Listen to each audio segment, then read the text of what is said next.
بیا هم خرغلی کورنیو چارو وزارت ویلي دي چې یو شمېر بهرمیشتې کړۍ دي چې په افغانستان کې د اختلافونو د رامنځته کولو په هڅه کې دي. کومې کړۍ دي او څه ډول اختلافات رامنځته کوي؟ اسلامي امارت باید څه وکړي؟ په دغه موضوع د لا ډېر بحث لپاره راسره د سکایپ له لارې د افغانستان د ملي کانګرس رئیس ښاغلی عیسی اسحاق زی صاحب دی چې له دوی سره به په دغه موضوع باندې لا ډېر بحث ولرو. اسحاق زی صاحب تاسو ته ډېر ښه راغلاست وایم، ستړي مه شئ، په خیر راغلی. خانم صافی گرامی، سلام به شما و بینندگان تلویزیون جهانی شمشاد. علیکم سلام، بیا هم په خیر راغلی. اسحاق زی صاحب کورنیو چارو وزارت تور پورې کړی دی او ویلي دي چې یو شمېر بهرمیشتې کړی دی چې دوی په افغانستان کې د اختلافونو د رامنځته کولو په هڅه کې دي. کومې کړۍ موخه ده؟ خوب دیدگاه ماهی است که همیشه در طی مدت زمان بیشتر از 40 سال متاسفانه برنامه های نفاق و شقاق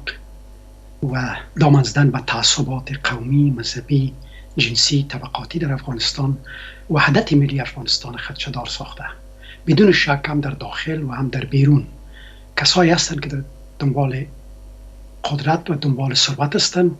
و چی مغرضین داخلی و چی مغرضین خارجی میخواهند که تفرقه بندازن و حکومت کنند و اون برنامه های سیاسی و یا غارتگرانه خود پیش ببرند. ولی بسیار مهم است که ما روشنگری کنیم تا به مردم و به شهروندان خود که اینا تعصبات و نفاق و شقاق مردود بشمارند و در برابر هر نوع نفاق و شقاق، چی به نام قوم، چی به نام مذهب، چی به نام طبقه، چی به نام جنس، ای در تقابل با منافع ملی افغانستان و همچنان در تقابل با اعلامیه جهانی حقوق بشر هم قرار داره.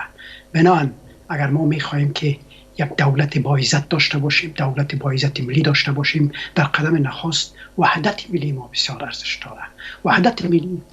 با مربوط شمردن تعصب یا برداشتن هر نوع تعصب در جامعه میتونه تامین شود. یعنی تمام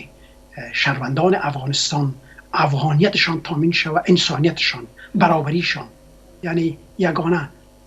مطالبی که اینا را ترجیح میده از دیگرها او تقوایشان است و او دانش و استعدادشان است که میتونه دانش و استعداد و تقوا و صداقت ما را به طرف شهرهای پیشرفت و آزادی و تامین منافع ملی کشور ما برسانند. بنابراین تلاش کنند که ما، یعنی حکومت سرپرست طالبان هم تلاش کنند که هرچی زودتر با مولفه های ملی و جهانی یک قانون ایجاد کنند، قانون اساسی. بله اسحاق زی صاحب، د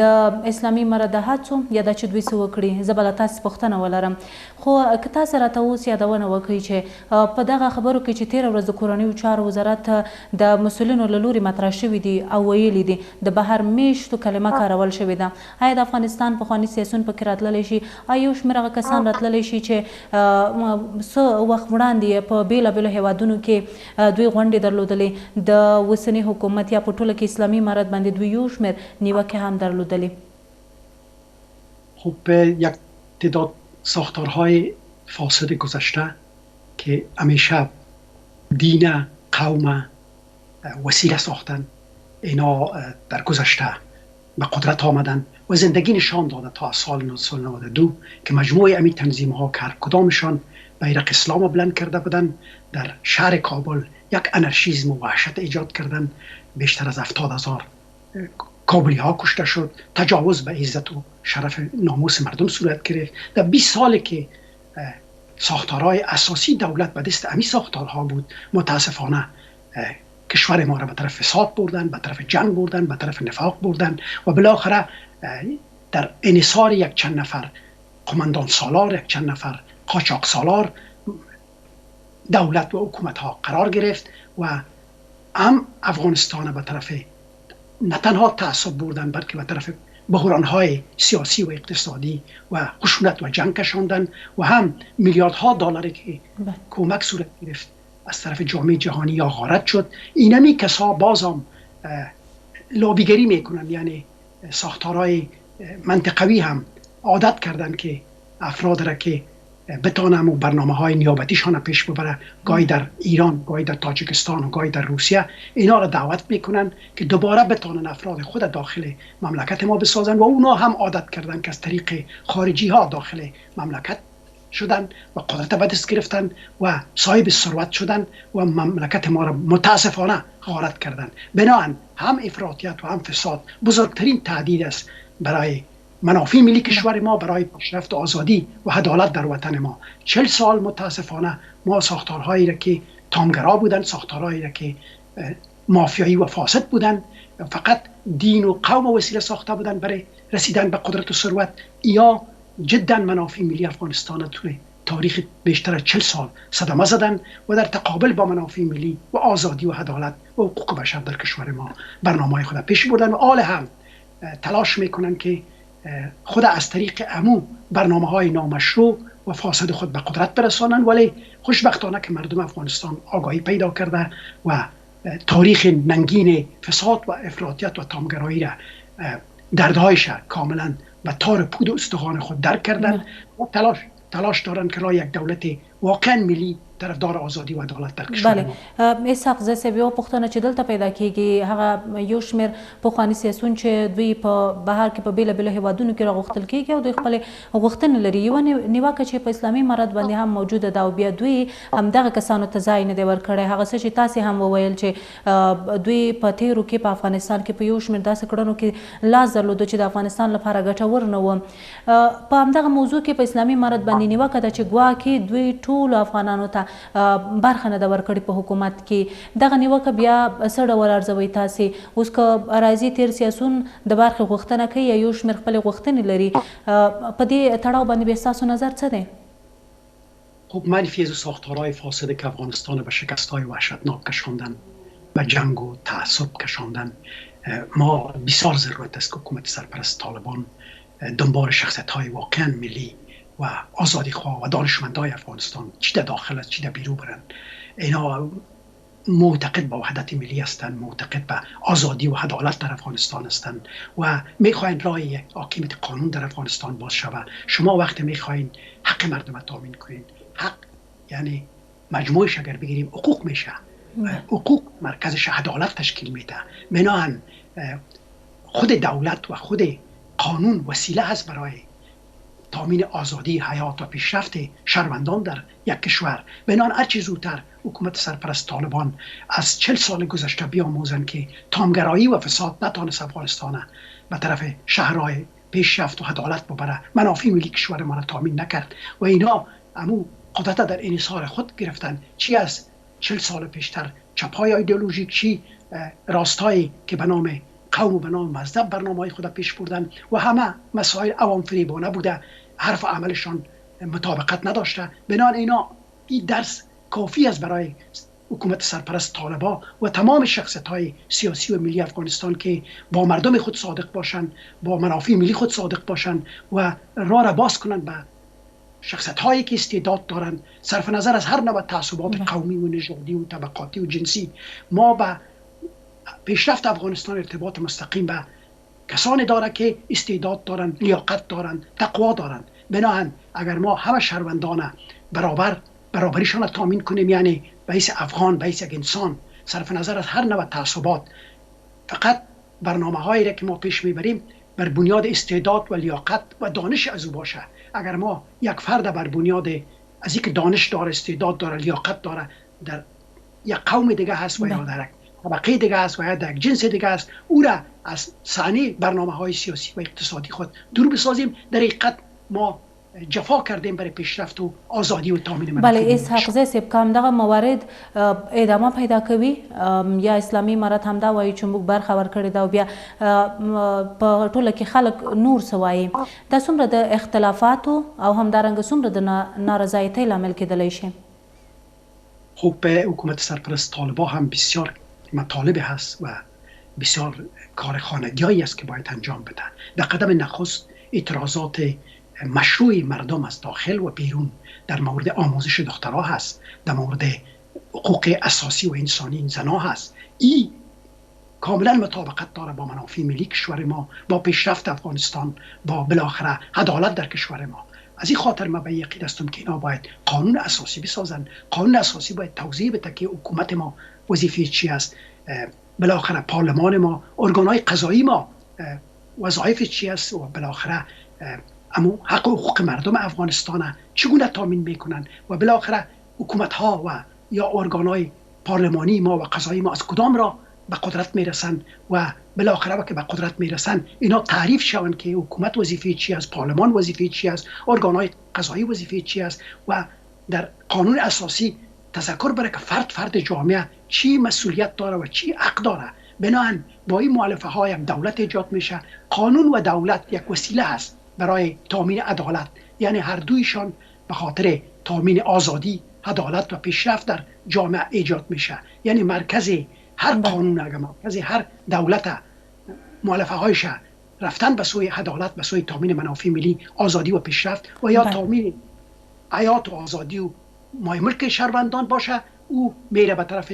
سربلندی و افتخار، و بالاخره ما یک افغانستان سربلند و با افتخار میکنیم. بله، اسحاق صاحب د کورنیو چارو وزارت د تیرو ورځو خبرو ته موږ وګورو، په دې کې بهرني هیوادونه څومره راتللی شي، کوم هیوادونه دي چې بیا هغه د افغانستان د اختلافاتو یا افغانستان کې د ستونزو زیږیدلو ته لمن وهي؟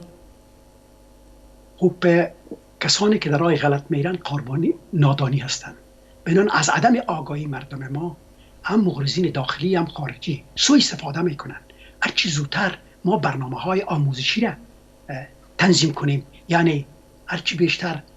شهروندان ما با آموزش برسن، به دانش برسن، منافع ملی برشان تعریف شود، منافع ملی کشور خود بفهمند، آزادی را بفهمند، عدالت را بفهمند، این تعریف شود به صورت درست. وقتی که ما قانون اساسی را ایجاد کردیم و این قانون اساسی تمام مؤلفه ها را، سیاست داخلی ما را، اقتصادی ما را، سیاسی ما را، بین المللی ما را تعریف کرد، این قانون اساسی باید در مکاتب این به تمام از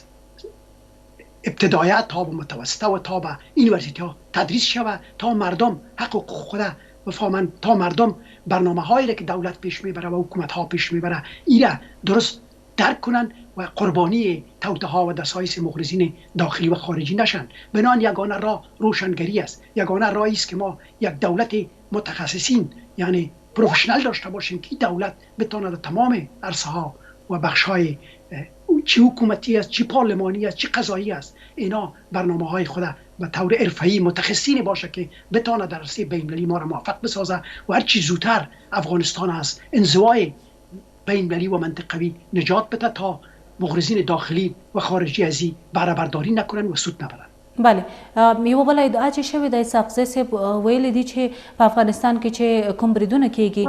دا هم د بهرنیانو له لورې په افغانستان کې د ګډوډۍ یا د فضا د تنګولو لپاره دغه بریدونه کیږي. په افغانستان کې د خپلو موخو د رسیدلو لپاره څومره امکان لري چې هیوادونه دې دغه ډول کړنې ترسره کړي؟ خب ما به یقین هستم تا زمانی را که ما مردم خود آگاهی ندیم، تا زمانی که یک دولت ملی ایجاد نشه که به وسیله قانون ملی که در اونجا تعصب مرتود شمرده شود، از یک طرف یعنی تعصب در قانون ممنوع باشه و از جانب دیگر آموزش گسترش پیدا کنه تا شهروندان ما مفهوم وحدت ملی را بفهمند و بفهمند که محافظت وطن، محافظت منافع ملی و آزادی و عدالت وظایف فرد جامعه است و حکومت ها را مردم به خاطر امی تعیین میکنن یا انتخاب میکنن و قانون به خاطر از امی تصویب میکنن که حیات و آزادی و مای ملک از اینا تامین و تضمین شود. زمانی که حکومت و یا دولت با مردم هم پا بود، هم دل بود و بالاخره به یک هدف حرکت کردن، هیچ مغرض داخلی و خارجی توان زور نداره که از نادانی ها و یا از عدم آگاهی مردم سوء استفاده کنه. هرچی بیشتر ما مردم خود آموزش بدیم، آموزش ملی بدیم، آموزش انسانی بدیم، هرچی بیشتر اونا را با دولت وصل بسازیم و دولت در برابرشان با عدالت برخورد کنن، با مهربانی برخورد کنن و مردم و دولت یک جای باشه، یعنی مردم دولت به خاطر آزادی خود، به خاطر پیشرفت خود و تامین منافع ملی خود میسازه و اگر دولت و قانون با می مؤلفه ها حرکت کنه راه آزادی و بله اسحاق صاحب ستاسو د خبرو نه یوه پوښتنه چې راته پیدا کیږي هغه دا چې اوس دغه اختلافونو یوازینی لامل همدا دی چې هیوادونه غواړي دلته مداخله وکړي او خپلو موخو ته ورسیږي، که نه له دې لورې په دریځونو کلک ودرېدل هم دي؟ خب ما هر نوع مداخله که در تقابل با منافع ملی افغانستان باشه، در تقابل با آزادی باشه، ما او را مردود میشماریم و در برابرش باید نه تنها حکومت ها و دولت ها بلکه مردم آگاهی پیدا کنند و استادگی کنند و توطئه های مغرضین داخلی و خارجی افشا شود. این نقش رسانه ها، نقش جامعه مدنی بسیار عمده است. اگر قرار باشه که دولت ما بره به طرف یک دولت ملی، دولت متخصص، اینا میتونن که برنامه های آموزشی چی در به حساب وزارت تعلیم تربیت، چی در اکادمی علوم و چی در ساختارهای متعدد اجتماعی و مدنی تنظیم کنن و به مردم آموزش بدن که قربانی توطئه ها و دسایس مغرضین خارجی نشن. زمانی که مردم آگاهی پیدا کرد، زمانی که یک دولت ملی که راه آزادی و پیشرفت مردم افغانستان باز کرد، هیچ مغرض داخلی و خارجی توان زیر نداره که به افغانستان صدمه بزنه و یا مردم ما را وسیله بسازه در تقابل با منافع ملی و آزادی و عدالت در کشور ما. ډیره مننه اسحاق زی صاحب، کور مو ودان چې وخت مو راکړ. تشکر شما. د افغانستان د ملي کانګرس رئیس ښاغلی عیسی اسحاق زی صاحب دی چې بحث کې راسره و. اوس هم دمه لرو، له دمې وروسته د خبرونو دوام.